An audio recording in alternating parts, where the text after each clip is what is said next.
മലനിരകളുടെയും താഴ്വരകളുടെയും കോട്ടകളുടെയും സാമ്രാജ്യമായ മഹാരാഷ്ട്രയിലെ ദേവകുണ്ട്, അതായത് the pond of God, ദൈവത്തിൻ്റെ കുളിക്കുളത്തിലേക്ക് നമുക്കൊരു യാത്ര പോകാം. അപ്പോൾ നമ്മൾ ട്രക്കിങ്ങിന് പോകാനുള്ള ആ ഒരു അറേഞ്ച്മെൻറ്റും കാര്യങ്ങളൊക്കെ ആയിട്ട് നമ്മളും കൂടെയുള്ള സുഹൃത്തുക്കളൊക്കെ നമ്മൾക്കായിട്ട് ഒരുക്കിയിരിക്കുന്ന വണ്ടിയുടെ അടുത്തേക്ക് എത്തിച്ചേർന്നു. അപ്പോൾ ഫിര എന്ന് പറയുന്ന ഗ്രാമത്തിലായിരുന്നു താമസ സൗകര്യം ഒരുക്കിയിരുന്നത്. പുലർച്ചെ രാവിലെ തന്നെ എല്ലാവരും വന്നിരുന്നു, ഏതാണ്ട് 3-4 മണിയോടുകൂടി. അത് കഴിഞ്ഞ് നമ്മൾ വെളുപ്പിനെ തന്നെ ട്രക്കിങ്ങിനുള്ള കാര്യങ്ങളെല്ലാം തയ്യാറെടുപ്പ് കഴിഞ്ഞ് അപ്പോൾ നമുക്ക് ദേവകുണ്ടിൻ്റെ സ്റ്റാർട്ടിംഗ് പോയിന്റിലേക്ക് പോകാനുള്ള തയ്യാറാക്കിയിട്ടുള്ള വാഹനം നമുക്ക് സ്റ്റേയുടെ അടുത്ത് എത്തിച്ചേർന്നു. അപ്പോൾ എല്ലാവരും അതിൽ കയറി യാത്ര തുടങ്ങി. അപ്പോൾ പുലർച്ചെ നമുക്ക് അവിടെ ഭക്ഷണം കാര്യങ്ങളൊക്കെ ഒരുക്കിയിരുന്നത്. അപ്പോൾ ഈ കാണുന്നത് ബിര എന്ന് പറയുന്ന ആ ഗ്രാമത്തിലെ ടാറ്റ ജലവൈദ്യുത പദ്ധതിയുടെ ഡാമിൽ നിന്ന് വരുന്ന ആ ഒരു നദിയാണ്. നമ്മൾ രാവിലത്തെ പ്രഭാത ഭക്ഷണം എന്ന് പറയുന്ന ഒരു വ്യത്യസ്ത രുചി ആദ്യത്തെ അനുഭവമായിരുന്നു. അപ്പോൾ അതിനെക്കുറിച്ച് ഞാൻ ഇങ്ങനെ പറഞ്ഞുതരാം. പൊഹ എന്ന് പറയുന്ന ഒരു ഭക്ഷണ വിഭവമായിരുന്നു അവർ തന്നത്. അതിൻ്റെ ഒരു പ്രോസസ്സിങ് രീതിയൊക്കെ എന്ന് പറയുന്നത് അവർ ചേർത്ത് ഉണ്ടാക്കുന്ന ഒരു മഹാരാഷ്ട്രയിലെ ഒരു ബ്രേക്ക്ഫാസ്റ്റ് ആണ് ആ ഒരു പൊഹ എന്ന് പറയുന്ന ഭക്ഷണം.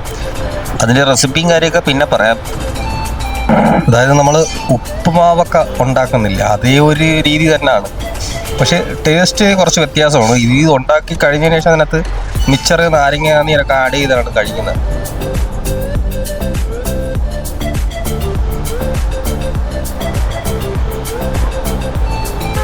പിന്നെ നമ്മുടെ ഈ വഴിയിൽ ഗോമാതാക്കൾ ഒരുപാടുണ്ട്. അപ്പോൾ അവരുടെ ഒന്നും തട്ടിയിട്ട് പോകാൻ പാടില്ല. അവരെപ്പോൾ മാറുന്നോ അപ്പം മാത്രമേ നമ്മൾ വണ്ടി എടുത്ത് മുന്നോട്ട് പോകാൻ പാടുള്ളൂ. അതാണ് അവിടുത്തെ ഒരു രീതിയും കാര്യങ്ങളൊക്കെ. അപ്പോൾ നമ്മൾ ട്രക്കിങ്ങിനുള്ള ആ ഒരു സ്റ്റാർട്ടിങ് പോയിന്റിലെത്തി. അപ്പോൾ അവിടെ ടിക്കറ്റ് ചാർജ് ഒരാൾക്ക് 200 രൂപയാണ് ഈടാക്കിയതെന്ന് തോന്നുന്നു. കാരണം കൃത്യമായി അറിയാൻ വയ്യ. കാരണം അത് മൊത്തത്തിൽ നമ്മൾ പാക്കേജ് എടുത്താണ് പോയിരിക്കുന്നത്. അപ്പോൾ അതിൻ്റെ കൂടുതൽ നമ്മൾ അതിനെക്കുറിച്ച് ചെയ്യാനൊന്നും പോയിട്ടില്ല.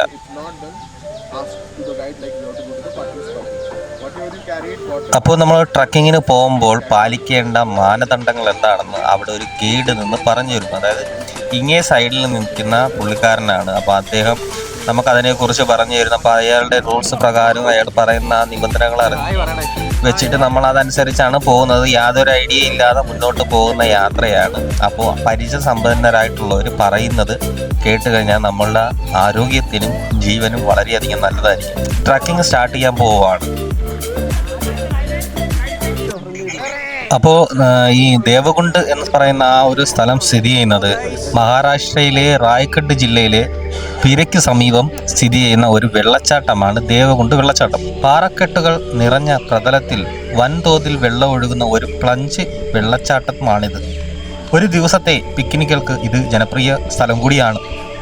അപ്പോൾ ഈ ട്രക്കിങ്ങിൻ്റെ തുടക്ക ഭാഗം എന്ന് പറയുന്നത് നമ്മുടെ ഈ പറയുന്ന ആ ഒരു അണക്കെട്ടുണ്ട്. ആ അണക്കെട്ട് കഴിഞ്ഞ് മുന്നോട്ട് പോകുന്ന ഭാഗത്താണ് ഈ പറയുന്ന ട്രക്കിങ്ങിൻ്റെ ഫസ്റ്റ് പോയിന്റ് പോകുന്നത്. അത് കഴിഞ്ഞ് മുന്നോട്ട് ചെല്ലുമ്പോഴത്തേക്ക് ഇവിടുത്തെ റൂട്ടും കാര്യങ്ങളൊക്കെ ആരോ മാർക്ക് ചെയ്ത് കൊടുത്തിട്ടുണ്ട്. കാരണം പല രീതിയിലുള്ള വഴിയും കാര്യങ്ങളൊക്കെ കിടപ്പുണ്ട്. അപ്പം ഫസ്റ്റ് ടൈം പോകുന്നവർക്ക് ചിലപ്പോൾ കൺഫ്യൂഷൻ ആവാൻ സാധ്യതയുണ്ട്.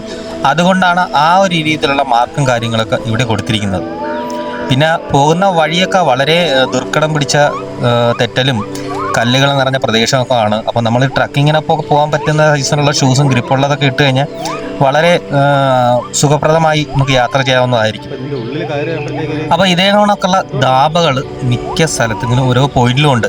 അപ്പോൾ നമുക്ക് ലഘുവായിട്ടുള്ള ഭക്ഷണങ്ങളൊക്കെ ഇവിടുന്ന് കഴിക്കാവുന്നതാണ്. അപ്പോൾ ഈ ട്രക്കിങ്ങിൻ്റെ ഒരു രീതിയും ഇതിനെക്കുറിച്ച് ഇതെങ്ങനെയാണ് പോകുന്നതും അപ്പോൾ അതിനെക്കുറിച്ച് ഞാൻ കുറേ കാര്യങ്ങൾ വിവരിച്ചു തരാം. ഇതെങ്ങനെയാണ് ഇതിൻ്റെ കാര്യങ്ങളൊക്കെ എന്നൊക്കെ. അതിമനോഹരമായ കാഴ്ചയാണ് ഈ പറയുന്ന പച്ചിപ്പാൽ നിറഞ്ഞു നിൽക്കുന്ന പ്രദേശം എന്നാണ് പറയും. അപ്പോൾ നമ്മൾ പോകുന്ന ഈ മഴ ടൈമിലാണ്. ആ മഴ ടൈമിലാകുമ്പോൾ അതിൻ്റേതായ ഒരു ഭംഗി എന്ന് പറയുന്ന ഈ എന്താ പറയുക, പ്രകൃതിക്ക് ഒരു ഇരട്ടി സൗന്ദര്യം കൂടും. അപ്പോൾ അത്രത്തോളം ആ ഒരു വൈബുള്ള സമയത്താണ് നമ്മൾ പോയത്. അപ്പോൾ ഈ ഒരു പാലം കണ്ടോ, മുളക്കമ്പ് കൊണ്ട് കെട്ടിയിട്ട് സെൻറ്ററിൽ ഒരു ചെറിയ കമ്പ് വെച്ച് അടിച്ചുറപ്പിച്ച ഒരു താൽക്കാലിക സെറ്റപ്പ്. അപ്പം ഈ ദേവകുണ്ട് കുളത്തിൻ്റെ ചരിത്ര ഐതിഹ്യവും കൊണ്ട് അത് ഞാൻ കൃത്യമായി പറഞ്ഞുതരാം. ദേവകുണ്ട് വെള്ളച്ചാട്ടത്തിലെ ട്രക്കിങ്ങിൻ്റെ അടിത്തട്ടിൽ എങ്ങനെ എത്തിച്ചേരാം, അതായത് സ്റ്റാർട്ടിംഗ് പോയിന്റ് ദേവകുണ്ട് വെള്ളച്ചാട്ടത്തിൽ എത്തിച്ചേരാനുള്ള അടിസ്ഥാന ഗ്രാമം ബിരയാണ്. ബലാലശേർ ഗണപതി ക്ഷേത്രത്തിന് പേരുകേട്ട പാലി ഗ്രാമത്തിൽ നിന്ന് 26 കിലോമീറ്റർ അകലെയാണ്. പാലിയിലെത്താൻ 2 വഴികളുണ്ട്. ആദ്യത്തെ ഓപ്ഷൻ പൻവേൽ ഡിപ്പോയിൽ നിന്ന് പാലിയിലേക്ക് നേരിട്ടുള്ള സ്റ്റേറ്റ് ട്രാൻസ്പോർട്ട് ബസ്സിൽ കയറുക എന്നതാണ്. രണ്ടാമത്തെ ഓപ്ഷൻ വകനിൽ ഇറങ്ങുക എന്നതാണ്. മഹാനദിയിലേക്കും അതിനപ്പുറത്തേക്കും മുംബൈ ഗോവ ഹൈവേ വഴി പോകുന്ന എല്ലാ ബസ്സുകളും വകനിൽ നിർത്തുന്നു. വകനിൽ നിന്ന് പാലിയിലേക്ക് നിങ്ങളെ കൊണ്ടുപോകുന്ന ഷെയർ ഓട്ടോകളും ഉണ്ട്. ഓട്ടോകൾക്ക് ഒരാൾക്ക് 20-25 രൂപയാണ് ഈടാക്കുന്നത്. പാലിയിൽ എത്താനായിട്ട് ഏതാണ്ട് 30 മിനിറ്റോളം സമയമെടുക്കും. പാലിയിൽ നിന്നും ഫിരയിലേക്ക് സ്റ്റേറ്റ് ട്രാൻസ്പോർട്ട് ബസ്സുകൾ ലഭ്യമാണ്. പക്ഷേ ഫ്രീക്വൻസി വളരെ കുറവാണ്. അതിനാൽ യാത്ര ചെയ്യാനുള്ള ഏറ്റവും നല്ല മാർഗം വ്യക്തിഗത അല്ലെങ്കിൽ വാടക വാഹനങ്ങളോ ആണ്. അപ്പോൾ ഇത് നമ്മുടെ കൂടെ വന്നൊരു പുള്ളിക്കാരാണ്. പൂനെ മുംബൈയിൽ നിന്നൊക്കെ വന്ന പിള്ളേരാണ്. പുള്ളിക്കാരി മിനി ബൊക്ക് കണക്ക് ഉണ്ടാക്കും. അതായത് ചെറിയ പൂക്കൾ വെച്ച് അതൊക്കെ വെച്ച് സെറ്റ് ചെയ്ത് ആ ഒരു വൈബി നടക്കുവാണ്. അപ്പം മുന്നോട്ട് പോകുന്ന വഴിയിലൊക്കെ ഇതേപോലെ ചെറിയ ചെറിയ വെള്ള ഇങ്ങനെ ഒഴുകിപ്പോകുന്ന നിരവധി പ്രദേശങ്ങളുണ്ട്. അപ്പോൾ അവിടെയൊക്കെ ഇതേപോലെ റോപ്പ് വെച്ച് കെട്ടിയിട്ടുണ്ട്. സേഫ്റ്റിക്കായി വെച്ചിരിക്കുന്നതാണ്. കാരണം പോകുന്ന വഴിക്ക് കല്ലും കൊണ്ട് നല്ല മഴയുണ്ട്. ഇവിടെയൊക്കെ വെള്ളം എപ്പം ഏത് രീതിയിൽ വരുമെന്നൊന്നും അറിയത്തില്ല. അപ്പോൾ ഈ പോകുന്ന അവിടുത്തെ ലോക്കൽ ഗ്രാമവാസികളാണ്. അപ്പോൾ അവർ നമ്മളിതിനൊക്കെ ട്രക്കിങ്ങിന് വരുന്ന ആൾക്കാർക്ക് ലഘുഭക്ഷണങ്ങളൊക്കെ കൊണ്ടുവന്ന് വെച്ച് അങ്ങനെ കച്ചവടം ചെയ്ത് ജീവിക്കുന്നവരാണ് അവർ. അപ്പോൾ ആ ഒരു കാര്യമൊക്കെ അവർ പോകുന്നത്. അപ്പോൾ പോകുന്ന ഈ റൂട്ടും കാര്യങ്ങളൊക്കെ ഒന്ന് കാണാമല്ലോ. അവിടെ ഇതേപോലെ ഇങ്ങനെ കഷ്ടപ്പെട്ടുള്ള രീതിയിലുള്ള റൂട്ടുകളും കാര്യങ്ങളൊക്കെ ആണ്. കുറച്ച് മുന്നോട്ട് നടന്നു വന്നപ്പോൾ മഞ്ഞാൽ മൂടിക്കിടക്കുന്ന മലനിരകളും നിറയെ പച്ചപ്പും തടാകത്തിൻ്റെ സൈഡിലായിട്ട് ചെറിയൊരു ധാബ, അതായത് നമ്മുടെ നാട്ടിൻപുറത്തിലെ കട പോലത്തെ ഒരു കടകളും. അപ്പോൾ അവിടെ കുടിക്കാനൊക്കെ ലഭിക്കുന്ന ചെറിയ ചായയും, അതായത് ചെറിയ ചായ എന്ന് പറയാൻ കാരണം 2 ഇഞ്ച് വലിപ്പമൊക്കെ ഉള്ളൂ ചായ. നമ്മുടെ സാധാരണ നാട്ടിലെ ചായ എന്ന് പറഞ്ഞാൽ വലിയ ഗ്ലാസ്സിലല്ലേ. അപ്പോൾ ആ രീതിയിലൊക്കെ ചായ കയറും. പിന്നെ മാഗി, ബിസ്ക്കറ്റ് എല്ലാം ഇരട്ടി വില കൊടുക്കേണ്ടതായിട്ടുണ്ട്. പക്ഷേ ഇരട്ടി വില കൊടുത്താലും നഷ്ടമല്ല. കാരണം പാവങ്ങൾ അവിടുന്ന് ചുമന്നുകൊണ്ട് വരുന്നതാണ്. അപ്പോൾ നമ്മൾ ഈ കൊളാടിനടുത്തുള്ള ബിരയിലാണ് നമ്മൾ ഈ ട്രക്കിങ് സ്റ്റാർട്ട് ചെയ്യുന്നത്. അപ്പോൾ ഈ ദേവകുണ്ട് വെള്ളച്ചാട്ടത്തിൻ്റെ ആ ട്രക്കിങ്ങിൻ്റെ ആ ഒരു രീതി എന്ന് പറയുന്നത് മിതമായതും ദുർഘടവുമായ ഭൂപ്രകൃതിയിലൂടെ ഏതാണ്ട് ഒരു 5-6 കിലോമീറ്റർ നീളുന്ന ഒരു ട്രക്കിംഗ് ആണ് ഉള്ളത്. അത് പകൽ സമയത്താണ് ട്രക്കിങ് അനുവദീയമായിട്ട് ഉള്ളത്. സമൃദ്ധമായ താഴ്വരകളും കട്ടിയുള്ള വനങ്ങൾ, മനോഹരമായ വെള്ളച്ചാട്ടങ്ങൾ എന്നിവ ഉൾപ്പെടുന്ന സന്ദർശിക്കാൻ ഏറ്റവും അനുയോജ്യമായ സമയം മഴക്കാലം മാസങ്ങളിലാണ്. അതായത് ജൂൺ തൊട്ട് ഓഗസ്റ്റ്, ജനുവരി വരെയുള്ള മഴക്കാലത്ത് ആണ്. പരിചയസമ്പന്നരായ നീന്തൽക്കാർക്ക് മാത്രമാണ് അവിടെ നീന്താൻ അനുമതിയുമുള്ളത്. അപ്പോൾ നമുക്ക് കൂടെ നിൽക്കുന്നവർക്ക് നീന്താൻ അറിയത്തില്ലെങ്കിൽ അവർ ഒരുപാട് സപ്പോർട്ട് ചെയ്ത് വെള്ളത്തിൽ ഇറക്കാൻ നിൽക്കരുത്. കാരണം എന്ന് വെച്ചാൽ നല്ല ഡെപ്തുള്ള ഒരു പ്ലേസാണ്. അപ്പോൾ നിങ്ങൾ ആ വീഡിയോ നമ്മൾ അവസാനം ആ ഒരു എത്തിച്ചേരുന്ന പോയിൻ്റ് ഉണ്ട്, വെള്ളച്ചാട്ടം. അപ്പോൾ നിങ്ങൾക്ക് അത് കാണാൻ പറ്റും. ഞാൻ അവിടെ അണ്ടർ വാട്ടർ വീഡിയോ ചെറുതായിട്ട് എടുത്തിട്ടുണ്ട്. അപ്പോൾ നല്ല ആഴമുണ്ട്. അപ്പോൾ കൂടുതൽ ആഴത്തിലോട്ടൊന്നും പോയില്ല. കാരണം പരിചയമല്ലാത്ത സ്ഥലത്ത് പോകുമ്പോൾ കാല് നമ്മുടെ ഈ കല്ലുകളുടെ ഇടയിൽപ്പെട്ട് കഴിഞ്ഞാൽ നമുക്ക് ചിലപ്പോൾ ഊരിയെടുക്കാൻ പറ്റില്ല. അപ്പോൾ അങ്ങനെയൊക്കെയുള്ള അപകടങ്ങളൊക്കെ ഒളിഞ്ഞിരിക്കുന്ന പ്രദേശങ്ങളായിരിക്കും ഇതേപോലുള്ള സ്ഥലങ്ങൾ. അപ്പോൾ അത് അങ്ങനെയൊക്കെ ചെന്ന് പെട്ടെന്ന് എടുത്ത് ചാടുമ്പോൾ ഇതൊക്കെ നമ്മൾ മുൻകൂട്ടി കണ്ട് വേണം ഓരോ കാര്യങ്ങൾ ചെയ്യാനായിട്ട്. അപ്പോൾ നമ്മൾ ട്രക്കിങ്ങിന് പോകുമ്പോൾ ഏതാണ്ട് 2-3 ലിറ്റർ വെള്ളം കയ്യിൽ വെച്ചേക്കുക. സുഖപ്രദമായ ട്രക്കിങ്ങിനുള്ള ഒരു ഗ്രിപ്പുള്ള ഷൂസ്. പോയിട്ട് തിരികെ വരുമ്പോൾ വൈകിയൊക്കെ വരാനുള്ള ഇതൊക്കെ ഉള്ളതാണെങ്കിൽ ചിലപ്പോൾ 3 മണിക്ക് 4 മണിക്ക് പോയിട്ട് തിരിച്ചു വരുമ്പോൾ ഇരുട്ടാൻ ചാൻസ് ഉണ്ട്. അപ്പോൾ ഒരു ടോർച്ച് വെച്ചേക്കണം. പിന്നെ മഴക്കാലത്ത് പോകുമ്പോൾ റെയിൻകോട്ട് മസ്റ്റ് ആയിരിക്കണം. അപ്പോൾ വാട്ടർ പ്രൂഫ് ബാക്ക് പാക്കേജുകളോ അങ്ങനെയൊക്കെയുള്ള കാര്യങ്ങൾ കയ്യിൽ വെച്ച് കഴിഞ്ഞാൽ നമ്മുടെ ഫോണ്, ക്യാമറാസൊക്കെ നനയാതിരിക്കുക. അപ്പോൾ ഞാൻ ഇതിൻ്റെ ഒരു അവസാനം പറയുന്നുണ്ട്, എനിക്ക് ഈ ഒരു യാത്രയിലുണ്ടായ ഒരു സന്തോഷം കൊണ്ട് ആ നഷ്ടങ്ങളൊക്കെ ഒന്നും എനിക്ക് വലിയതായിട്ട് തോന്നിയിട്ടില്ല. അപ്പം എൻ്റെ ഫോണും കാര്യങ്ങളൊക്കെ പോയി, അതൊക്കെ ഞാൻ ഫൈനലി പറയാം. അപ്പം ഇങ്ങനെയുള്ള ആ ഒരു ക്ലൈമറ്റ് അല്ലാത്ത, അതായത് ഈ വെയിലൊക്കെ ഉള്ള സമയത്താണെങ്കിൽ സൺസ്ക്രീമും അങ്ങനെയുള്ള കാര്യങ്ങളും അല്ലാതെ നമുക്ക് എന്തെങ്കിലും ചെറിയ രീതിയിലുള്ള ജലദോഷം അങ്ങനെയൊക്കെ വരാനുള്ള ചാൻസ് ഉണ്ട്. വിക്സോ അതേമാതിരിയുള്ള മരുന്നൊക്കെ കൊണ്ടുപോകുന്നത് നല്ലതാണ്. അപ്പോൾ പോകുന്ന വഴിക്കൊക്കെ ഇടതൂർന്ന വനങ്ങളിലും കായലുകളൊക്കെ നമുക്ക് സഞ്ചാരത്തിനുള്ളിൽ കാണാൻ സാധിക്കുന്നതാണ്. നമ്മൾ ഈ ട്രക്കിങ്ങിൻ്റെ ഒരു ദൈർഘ്യം ടൈം എന്ന് പറയുന്നത് 2 മണിക്കൂറാണ്. പക്ഷേ പലപ്പോഴും നമ്മൾ ഈ ഫോട്ടോകളും വീഡിയോസൊക്കെ ചിത്രീകരിച്ച് പോകുന്ന സംഭവത്തേക്ക് 2 മണിക്കൂർ ചിലപ്പോൾ 4 മണിക്കൂർ ആവാൻ സാധ്യതയുണ്ട്. കാരണം രാവിലെ നമ്മൾ ഏതാണ്ട് ഒരു 8 മണിക്ക് മുന്നേ തന്നെ യാത്ര ആരംഭിച്ചു കഴിഞ്ഞു. തിരിച്ചു വന്നപ്പോഴത്തേക്ക് ഏതാണ്ട് 3 മണി കഴിഞ്ഞു എന്നാണ് തോന്നുന്നത്. അത്രത്തോളം ടൈം ആയിട്ടുണ്ട്. കാരണം നമ്മൾ ഇത്ര 10-22 പേരോളം ഉണ്ടായിരുന്നു ആ യാത്രയിൽ. അപ്പം പലരും പല രീതിയിലായിട്ട് അങ്ങോട്ടും ഇങ്ങോട്ടൊക്കെ പോയി. എങ്കിലും എല്ലാവരും ഒരു സ്ഥലത്ത് തന്നെ എത്തിച്ചേരുകയും ചെയ്തിരുന്നു. അപ്പോൾ വെള്ളച്ചാട്ടത്തിൽ എത്തിക്കഴിഞ്ഞാൽ വെള്ളച്ചാട്ടങ്ങളുടെ അത്ഭുതം നിങ്ങൾക്ക് തന്നെ കാണാൻ കഴിയും. അപ്പോൾ ഈ വീഡിയോയുടെ അവസാനം നിങ്ങൾക്കത് കാണാൻ കഴിയും. ഏതാണ്ട് പാറക്കെട്ടുകളുടെ മുകളിൽ നിന്ന് 80 മീറ്റർ ഉയരത്തിൽ നിന്നാണ് പ്രകൃതിദത്തമായ ആ കുളത്തിലേക്ക് വെള്ളം വീഴുന്നത്. അപ്പോൾ അത് ഈ കാണുന്നതെന്ന് പറഞ്ഞാൽ സൈഡിൽ കുറേ കുടിലും കാര്യങ്ങളൊക്കെ കാണാം. പക്ഷേ അവിടെ ആൾക്കാരൊന്നുമില്ല. അവിടെ കാട്ടുമൃഗങ്ങളെ അങ്ങനെ വലിയ ജീവികൾ അങ്ങനെ വലുതായിട്ടൊന്നും കണ്ടിട്ടൊന്നുമില്ല. പിന്നെ നാട്ടുകാർ വളർത്തുന്ന എരുമയോ പോത്തൊക്കെ ഉണ്ട്. അപ്പം നമുക്ക് മുന്നേ ട്രക്കിംഗ് ടീമുകളൊക്കെയാണ് വരുന്നത്. അപ്പം നമ്മൾ ഈ ഫസ്റ്റ് ട്രക്കിംഗ് പോകുന്ന സമയത്ത് നമുക്ക് ഈ എത്താറായോ എന്നുള്ളൊരു ചിന്താഗതി കാണും. അപ്പം എന്തായാലും നമ്മുടെ കൂടെ മുന്നേ പോകുന്ന ആളും പിന്നെ ഈ സച്ചു എന്ന് പറയുന്ന ആളാണ് നമ്മുടെ ഈ യാത്രയിലെ കാര്യങ്ങളെല്ലാം ചെയ്തു തന്നിരിക്കുന്നത്.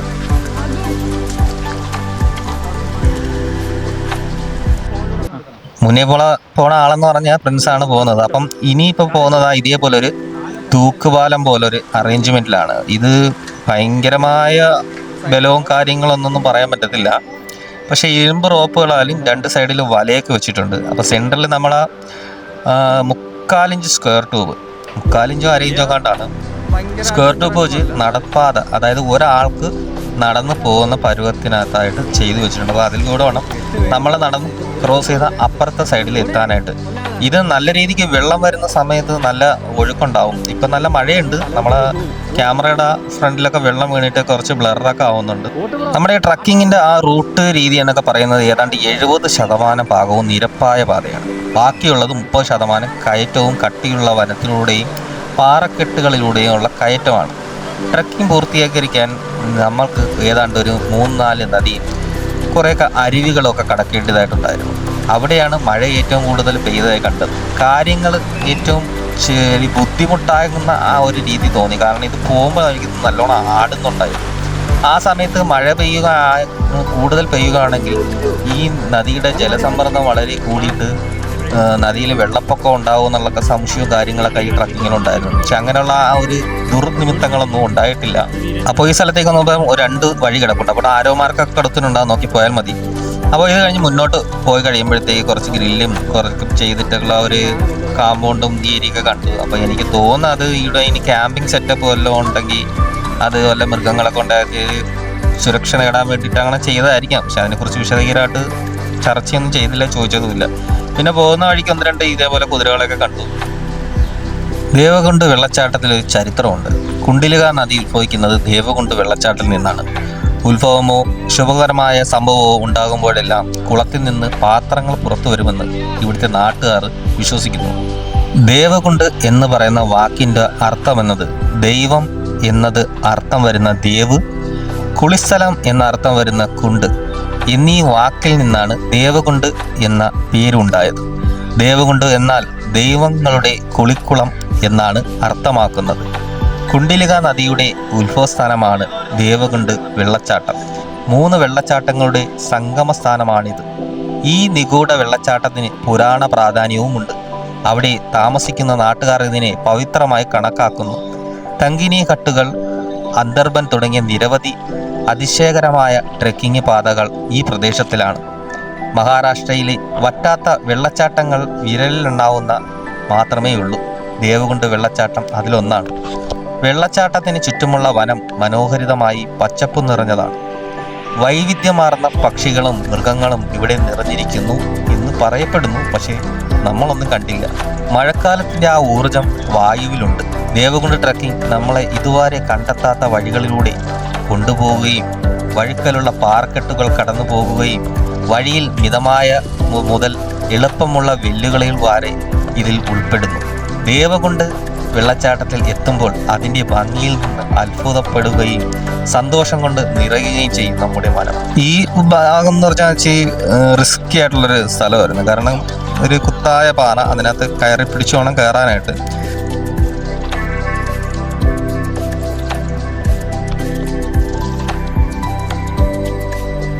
കയറി വരുമ്പോൾ വീണ്ടും ഒരു കാടായ പ്രദേശം, വലിയ വലിയ ഉരുളം കല്ലുകളും.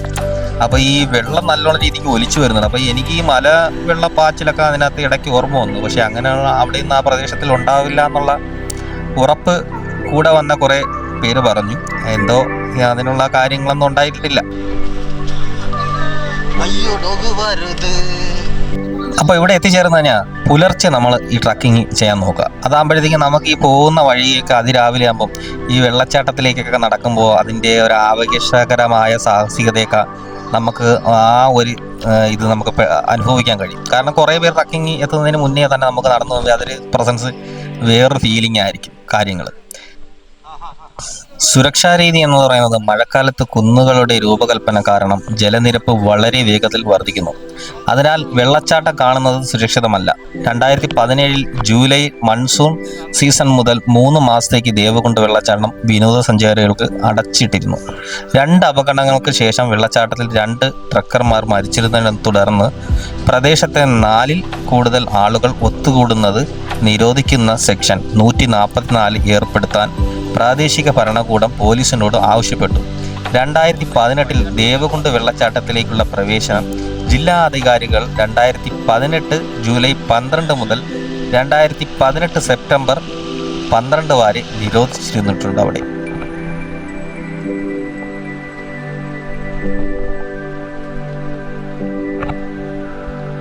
ഇപ്പോൾ നമ്മൾ ഈ വെള്ളച്ചാട്ടത്തിൻ്റെ ഏതാണ്ട് അടുത്തേക്ക് എത്താറായി കേട്ടോ. കാരണം ഈ ആ ഒരു പോഷൻ കണ്ടില്ലേ നേരത്തെ വെള്ളം വീഴുന്ന, അപ്പോൾ ആ ഭാഗത്തു നിന്നുള്ള ആദ്യം ഒരു വെള്ളം വീഴുന്ന, അതായത് ഒരു വാട്ടർഫോൾസ് ആണ് കൊണ്ട് നല്ല രീതിക്ക്.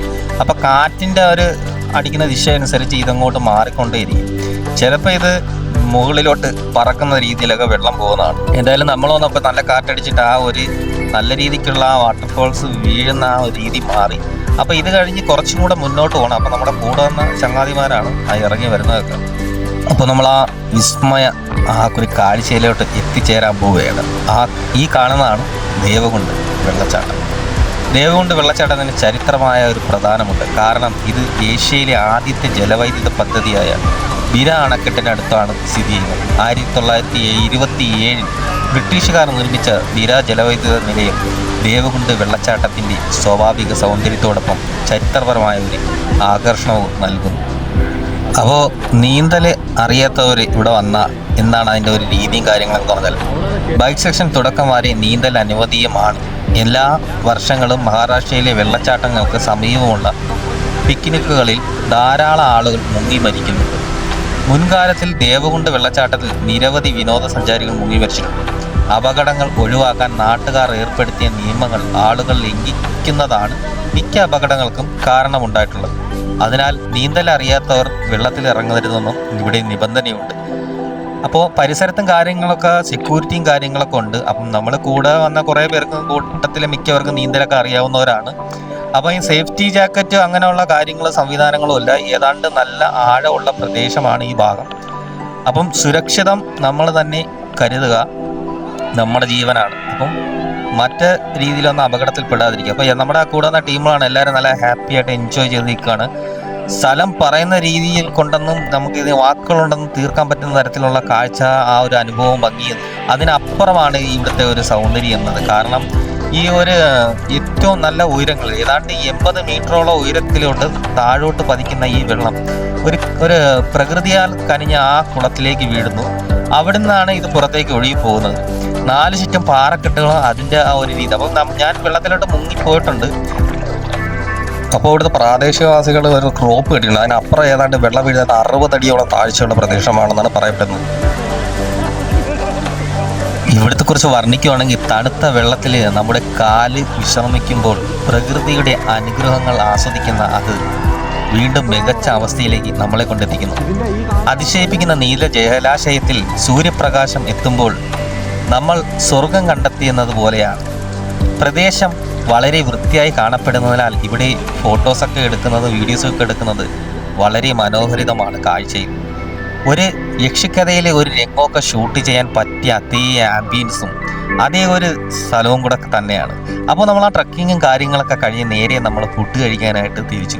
അപ്പോൾ ഫുഡ് നമ്മൾ അറേഞ്ച് ചെയ്തൊക്കെ ഇന്ന ഒരു ഭാഗത്തേക്കാണ്. അപ്പോൾ നമ്മൾ ഫുഡൊക്കെ കഴിച്ച് തിരിച്ച് നമ്മൾ നടന്നു പോവുകയാണ്. കുറച്ച് ദൂരമുള്ള ഞാൻ 2-3 സുഹൃത്തുക്കളും ബാക്കിയുള്ളവർ വണ്ടിയിൽ വരുവാണ്.